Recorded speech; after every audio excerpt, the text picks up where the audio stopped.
What's up, guys? You're listening to the Finding Hope podcast. I'm your host, Kayla Bundy. I hope your Wednesday is going amazing, or whatever day you're tuning in to listen to this episode.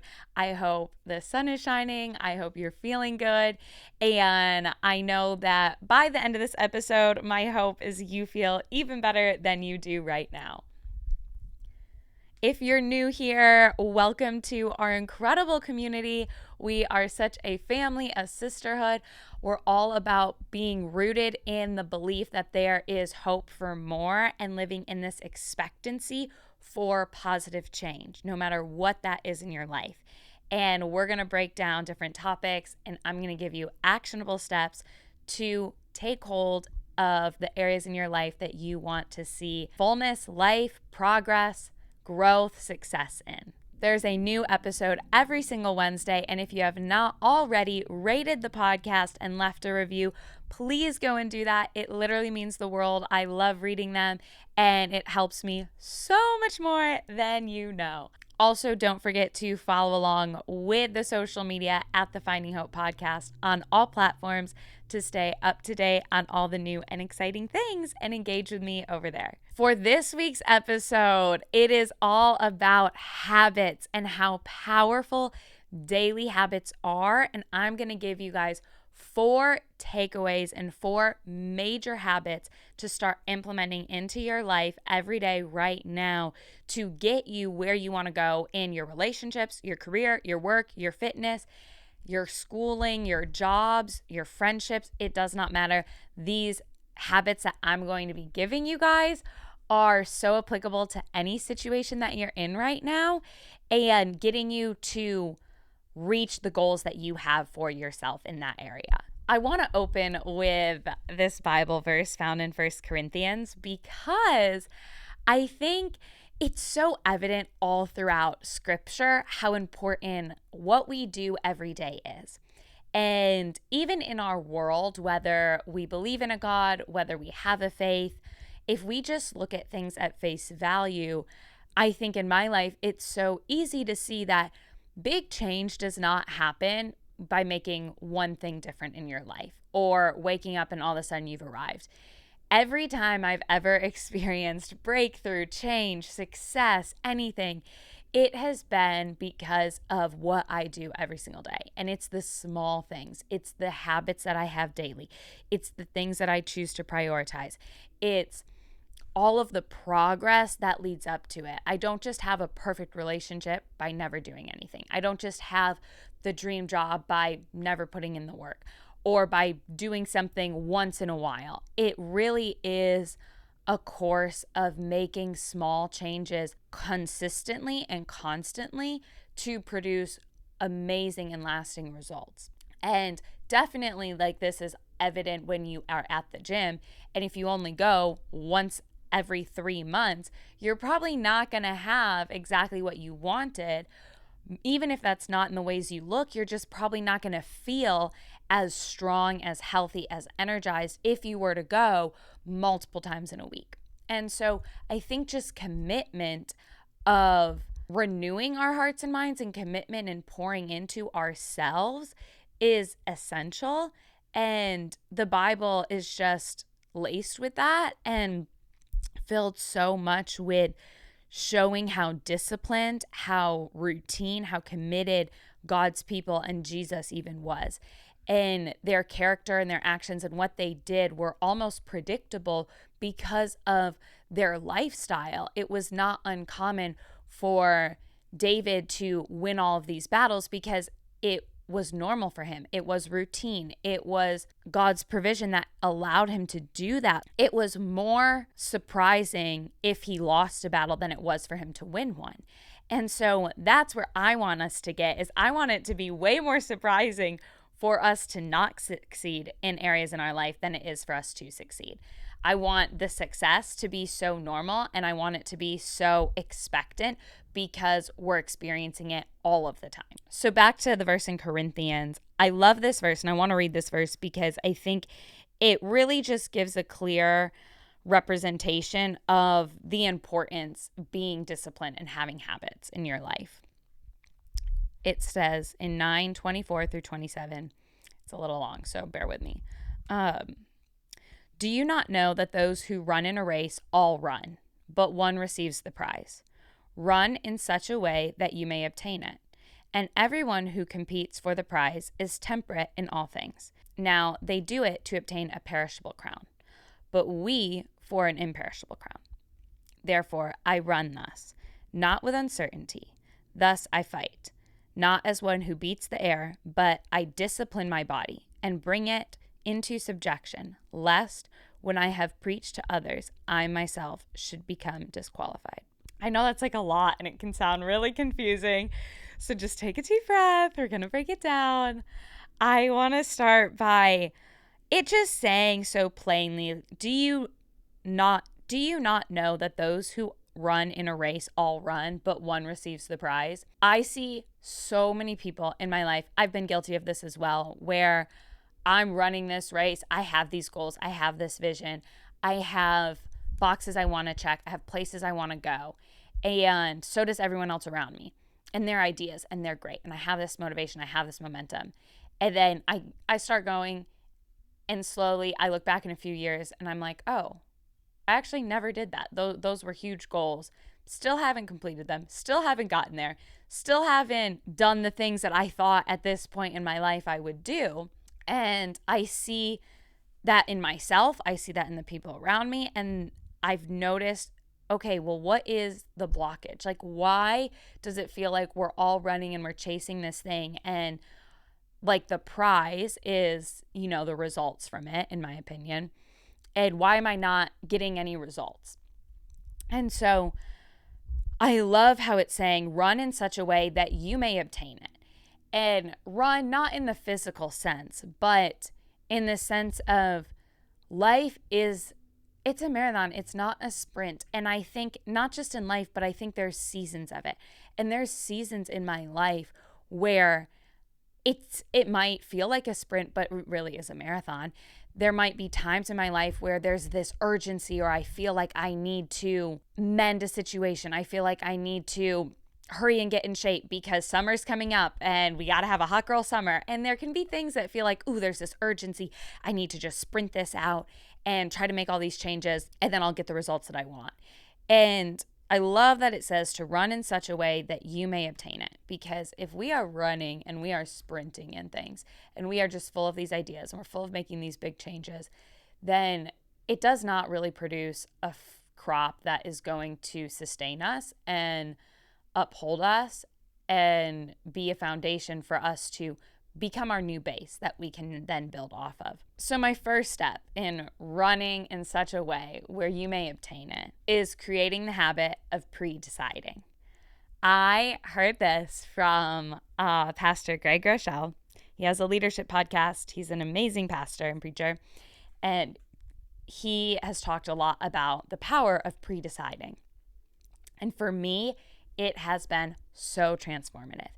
And what I mean by pre-decide, when you have a goal in mind and you make that decision to achieve that goal, whatever that looks like. Let's say my goal is getting in shape for summer. If I've decided I'm going to get in shape for summer, then I can now start pre-deciding every single decision I'm going to make in my day that is either going to get me towards that goal or move me further away.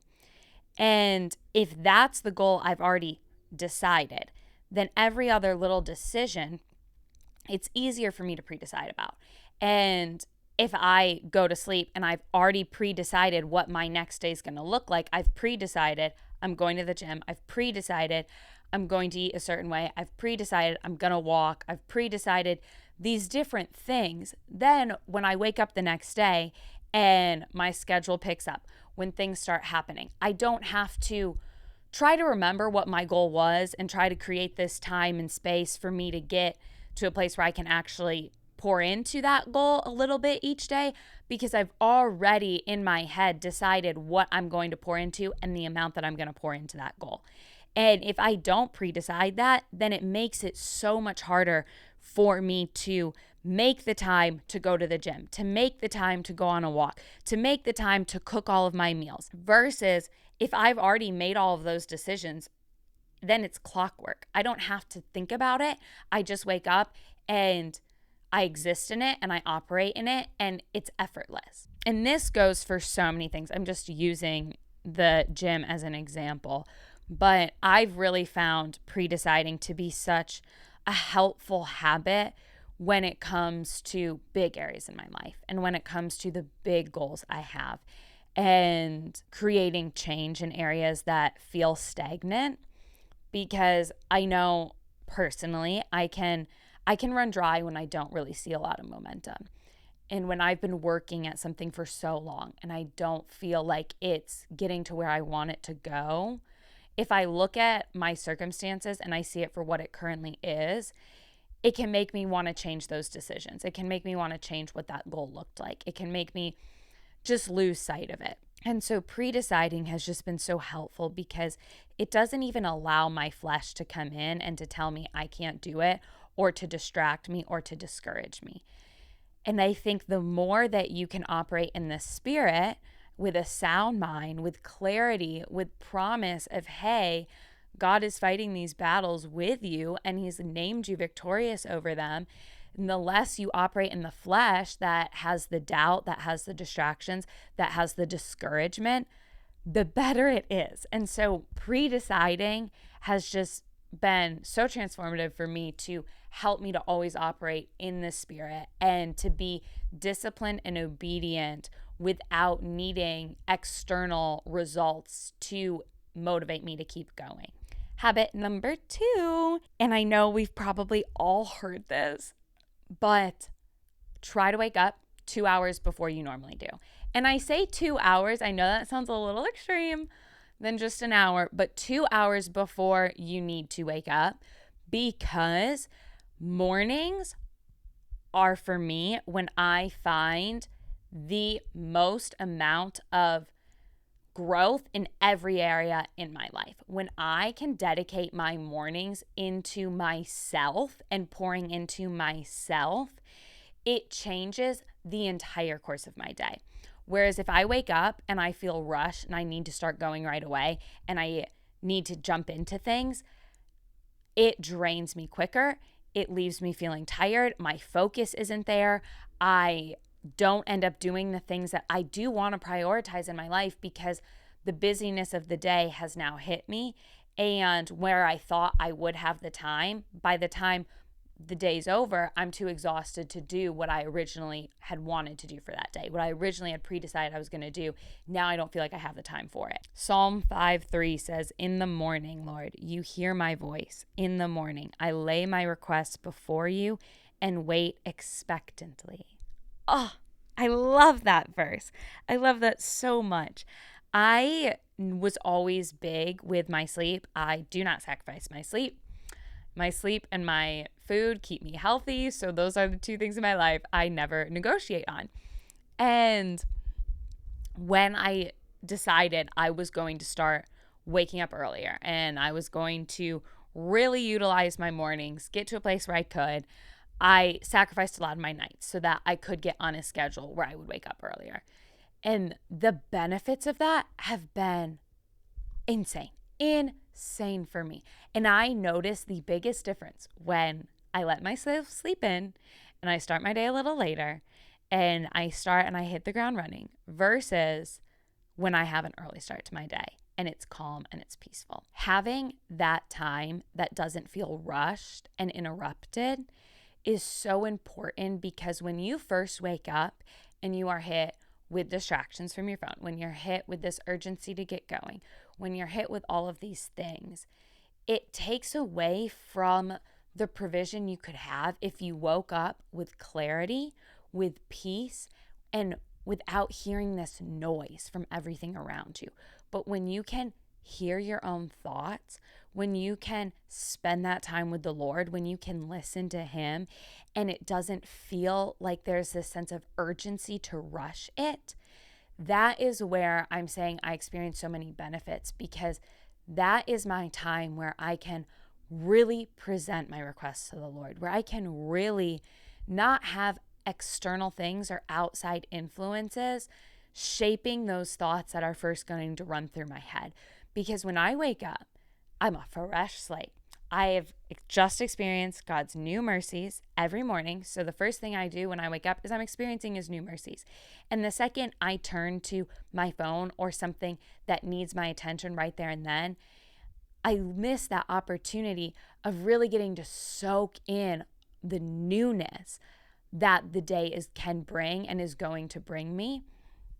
And when the Bible talks about new mercies every single day, we get that new grace, but we get fresh perspective, we get fresh energy, we get fresh revelations, we get fresh ideas, especially if you're creative. For me, being in a creative industry, I need that time to not let my creativity come from other things, but to sit with myself and with God and to be intentional with that time. It's not always easy. I'm not saying it's great. Sometimes I fall asleep during that time for a few minutes, and then I have to wake myself up and be like, Caleb, no, we're focusing, we're enjoying this, we're going to push through this.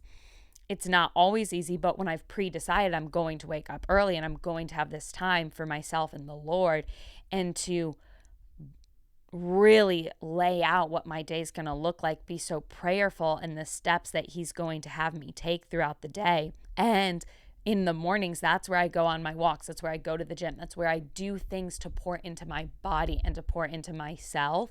Because when I get going and I start running around throughout the day, that's where I lose time and I lose energy and motivation to exercise, to get my walk in before the sun goes down, to do things that I feel so filled up doing.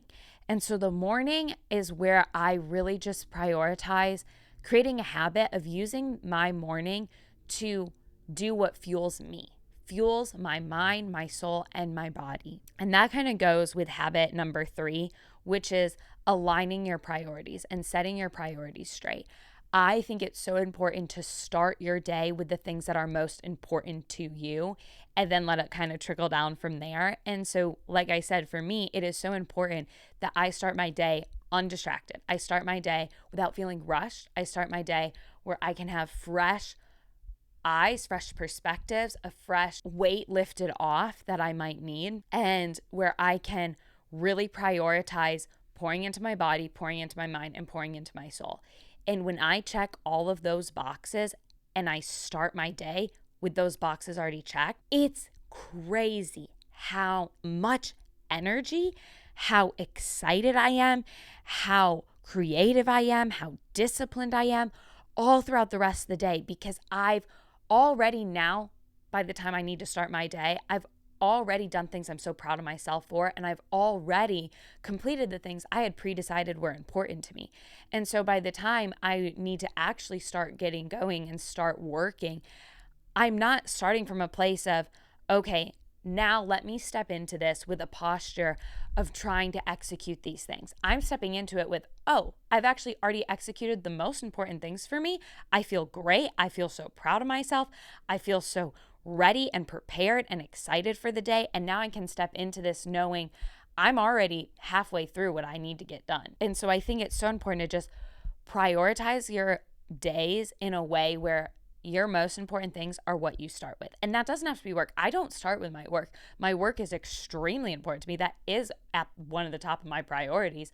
But for me to operate in a way where I'm proud of the work, where I'm able to execute my work, where I'm able to focus in my work, I know that means I actually need to pour into myself first in just a human way, because when I don't, then even when I'm working, I'm thinking, oh, I hope I have time for the gym. Oh, I hope I have time to go do this. Oh, I hope I have time to call my mom. I hope I have time to do this, because I didn't get to do those things at the start of the day. So now during my day, I'm thinking about the things that I want to do for myself, that I'm gonna now try to rush everything else to check those boxes, versus when I start the day, boxes are checked.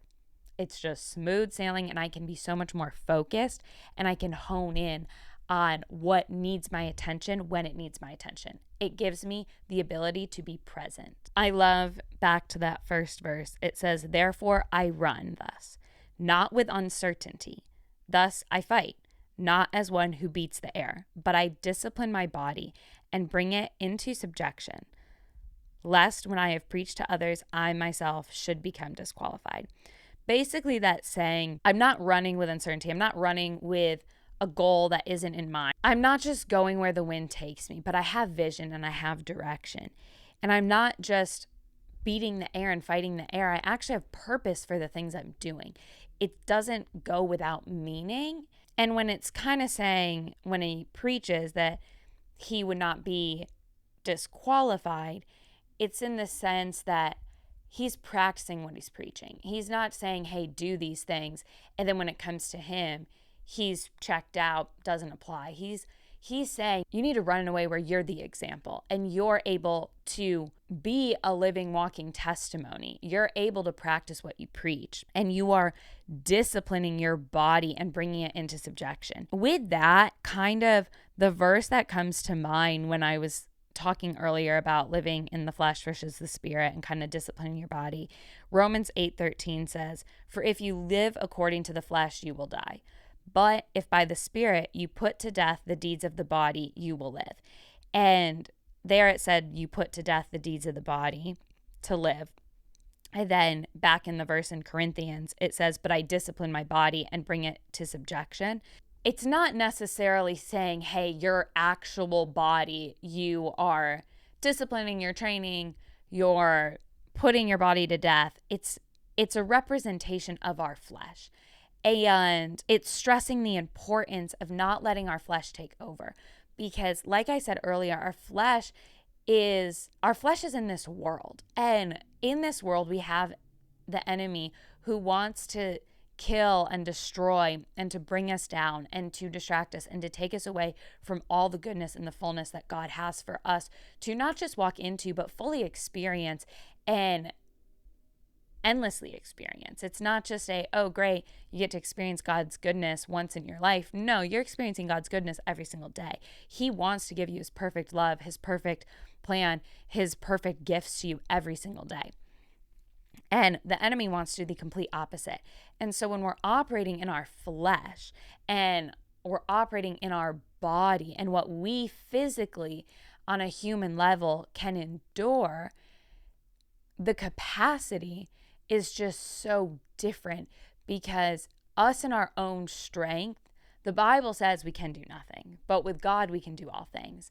And so what's impossible to us in our human strength is so possible when we're rooted in the Lord and in his strength, and when we're operating in the Spirit and with the fruits of the Spirit. So in Romans, when it's saying, "For if you live according to the flesh, you will die," I see that as okay, if I'm living every single day of my life solely in my flesh, the areas in my life I want to see growth in, I'm actually seeing them slowly wither, and they're slowly dying out. The dreams I had, they're slowly dying.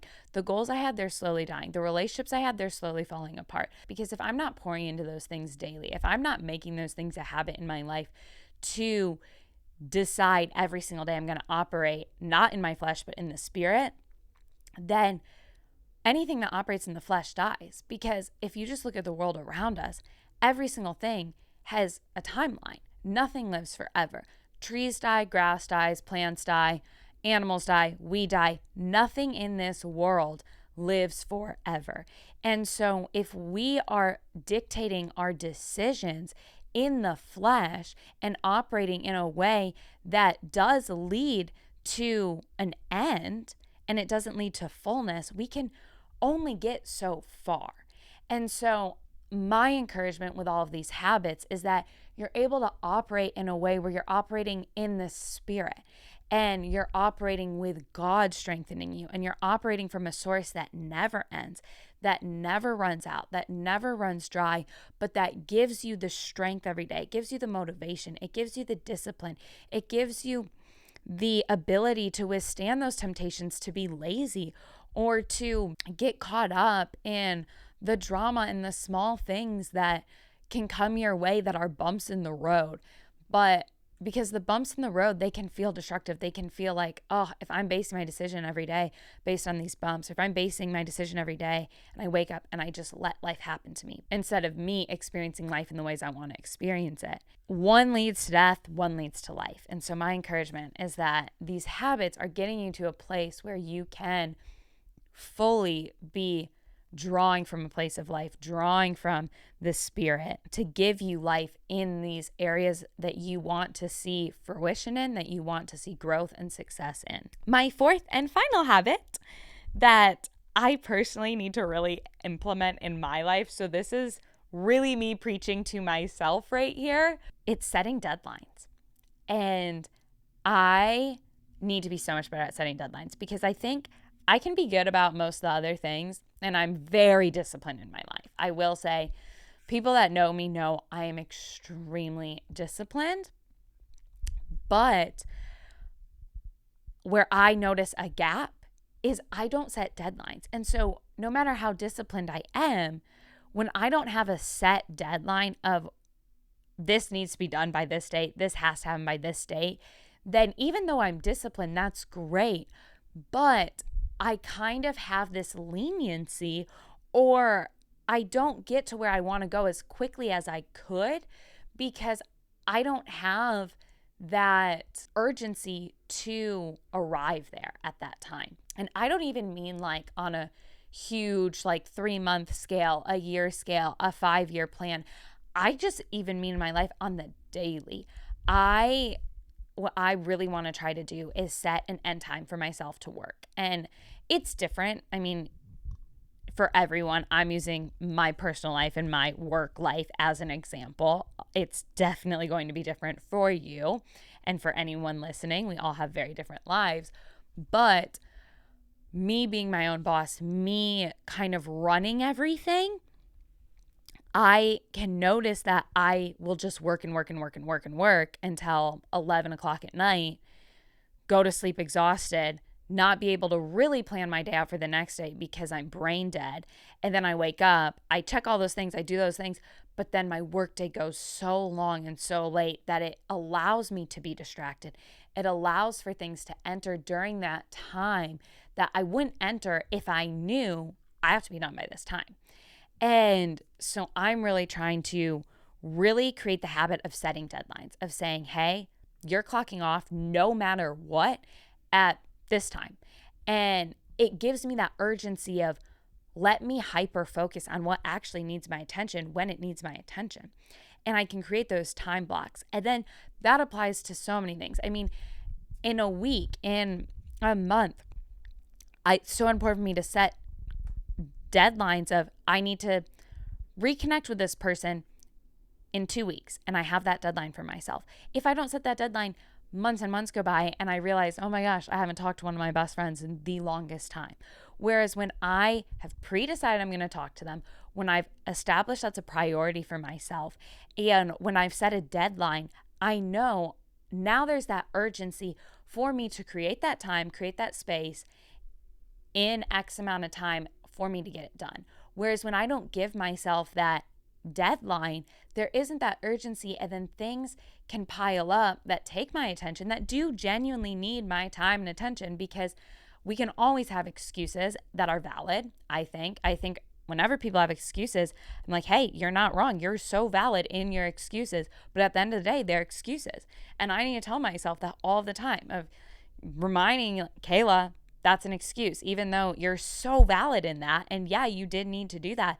That's an excuse. And so I'm trying to eliminate my ability to have these excuses by implementing deadlines for myself. Setting deadlines are just so important because it eliminates the potential to be distracted, and it creates the ability to be hyper-focused. And if that is in relationships as well, family dynamics, friendships, this applies to literally everything. I know I'm talking today a lot about career, fitness, all of that, but it's on a relational level as well. If I set a deadline for myself, let's just make up a scenario that I feel closer to my sister than I've ever felt before.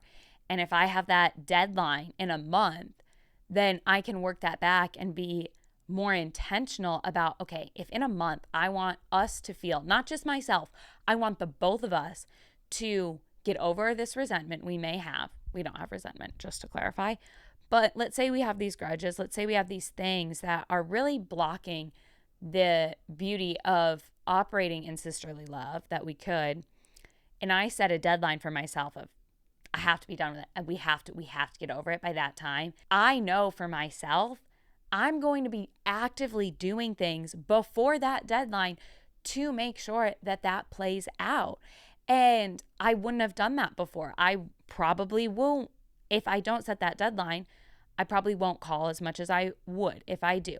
I probably won't speak in the way I would if I know that there's this deadline. I probably would hold on to things that I'm a little upset about longer than what I really need to. And I would let these little things that might happen throughout our conversations, throughout our interactions, throughout our personal lives bother me more than if I know if I want to be closer than I've ever been before, I need to let these things roll off. I need to give that to God. I need to release control. I need to extend forgiveness. I need to listen maybe without speaking. I need to maybe ask what she needs to feel closer to me. I need to start changing the verbiage. I need to start asking different questions. And so it applies to so many things. That's just a made up example, just to clarify, especially if my sisters are listening and they're like, you have what? Are you upset at me? Like, no. Love you. Nothing but love over here. And also in friendships, when I've done that and I've kind of given myself like, okay, if things don't get a lot better by this time, and if I actively am pouring in to make it as best as I can by that time, and there isn't growth, then that's a clear sign for me of I need to probably step away from this, because if I'm doing everything and I'm not getting the results I want, then that I can't control that. I can't control the scenario. I can't control their heart posture in it. I can't control their mindset behind it. I can't control if this person should be in my life or not. And if I know I've done what I can to try to grow that relationship in a better way and it doesn't, then I can have that peace of mind knowing I didn't just walk away because it got hard, but I walked away because that was the wise thing to do. And I can bring that to the Lord and let him speak into that. And it gives me clarity in when I need to maybe take a different direction. And that can be in relationships and friendships, in work, in fitness, and anything.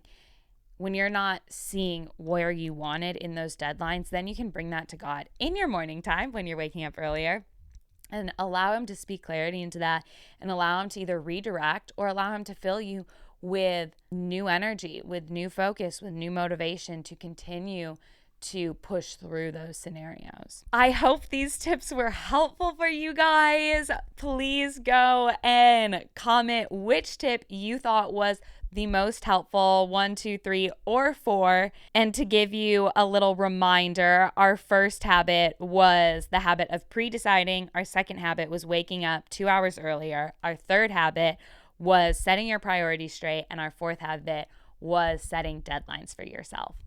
So I'm so excited to see how this impacts you guys.